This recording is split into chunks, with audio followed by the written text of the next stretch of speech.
Hey everybody, Karen here, the Unpinned Creative at Unpinned Creative. I am doing another page in my Beatrix Potter Journal with you today.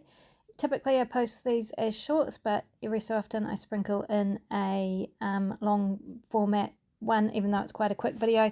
These are really quick pages, they take about 10 minutes, but really good for filling up your journals when you don't want to add lots of bulk. Just doing a simple collage and some stenciling and stuff like that is a good option. So on this page I've just taken a scrap of a digital. This came in a bunch of secondhand stuff from someone that was clearing out their craft cupboard, so I don't know what it is or where it came from, but it's just a scrap, and I have edge punched it, and now I am inking around the edges, and that is going to be a part of the collage on this page.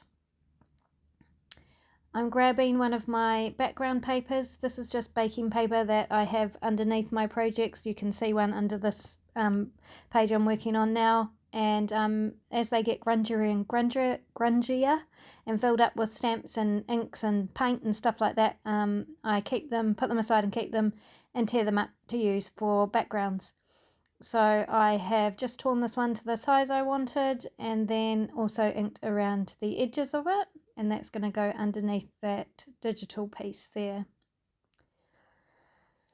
Now I have my crackle stamp. I'm using this on just about every page throughout this journal, and I'm just adding it in a few places around the outside edge of the page. The outside edge of the page is already inked with the same colour. The colour I use is Close to Cocoa. It's a Stampin' Up colour that was retired probably a long time ago. I got it secondhand. I love it. I'm going to have to try and find something really similar in case you're wondering. And I am just glue sticking the back of that baking paper and putting it down on the page. And then I do the same with the digital, I think, just glue stick in the middle and then use my white glue around the outside. In case you're wondering, the video is actually sped up to double speed, so I'm not super duper fast. I've just sped it up so it goes a lot faster for you guys and isn't so boring.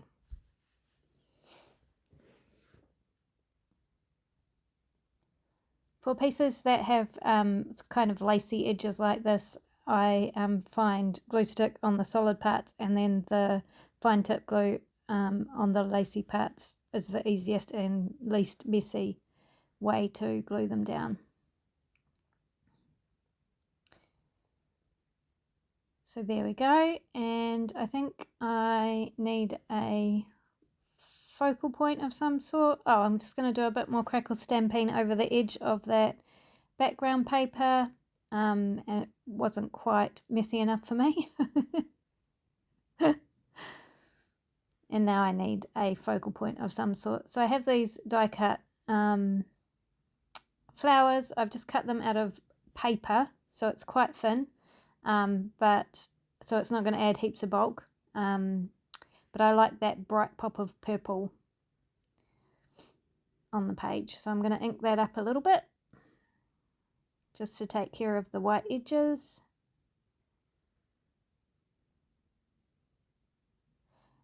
And in case you're confused, that Close to Cocoa colour is in a Distress ink, Ranger Distress ink box thing, container. But it is Close to Cocoa because I used that ink refill in there.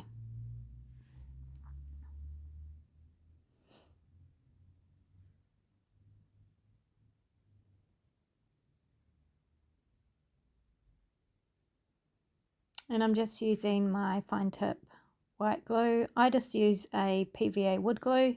Works really well, sticks just about everything down, especially paper to paper or anything porous. I use this glue for. And popping that down on the page. And then I have this little piece of ivy, also a die cut just from some scrapbook paper. and I am going to add that on there too.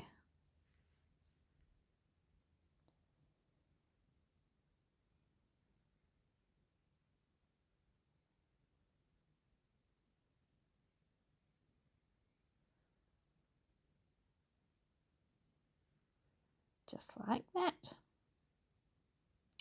And then I always like to put something over the bottom of the stem. So I have this tiny little piece of a leaf that I think came out of a book or something like that. And I'm just gluing that down over the top.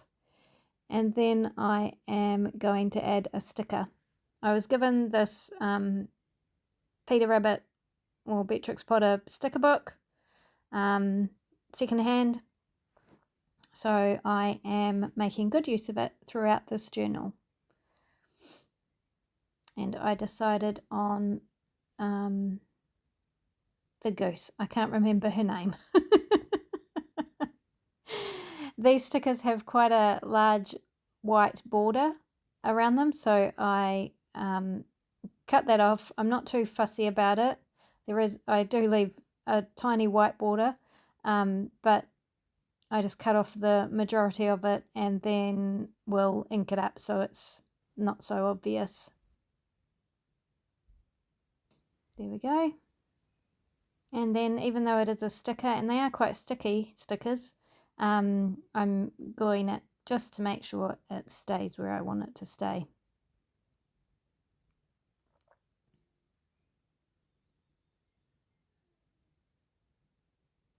And that is it. I think I'm just going to add a tab onto that page.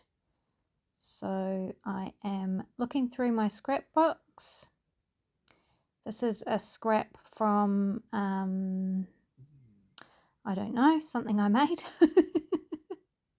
It is the edge of an address book, I think. So I'm just going to turn that into a tab.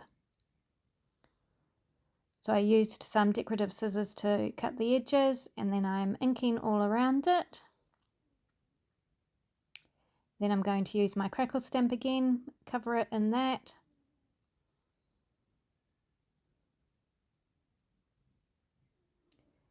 And glue it on. I try to alternate where I put the tabs on the page so that when the journal is closed you get to see a variety of them rather than them all in one place.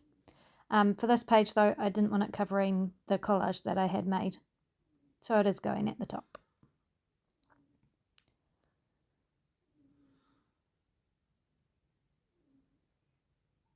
And then it needs a little bit of decoration, so I'm going into my flower die cuts and pulling out a few different ones to see what I can make.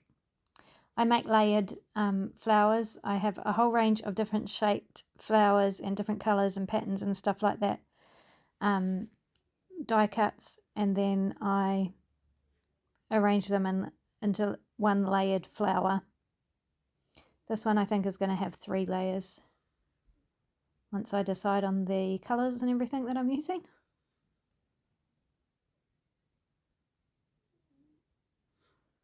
And I think that works for me, so I'm going to ink the edges. Typically I use the crackle stamp on my flower pieces as well, but in this case, because I've already got the crackle stamp on the tab, I decided against it. And then I just glue in the centre of each of the pieces. I don't glue the whole lot.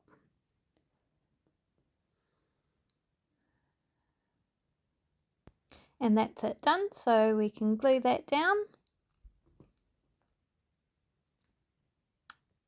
And that is this page finished. Thank you so much for joining me again today, and I'll see you in the next one.